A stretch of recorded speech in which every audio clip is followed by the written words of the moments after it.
Wasalimu katika jina la Yesu Kristo. Hapo ni Mathayo.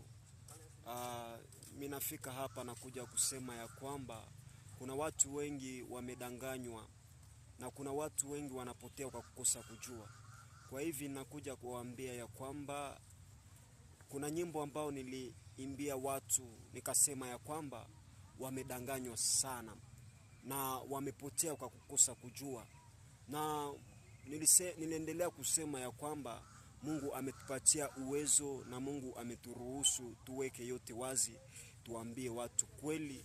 Kwa hivi ndugu yangu, wakati unafika kwa muda fulani hauna kazi ya kufanya, inakuruhusu sana uikae uimbe ile nyimbo, na ile nyimbo utapata mafunzo ndani. Kwa hivi na wasalimu katika jina la Yesu Kristo. Bye bye.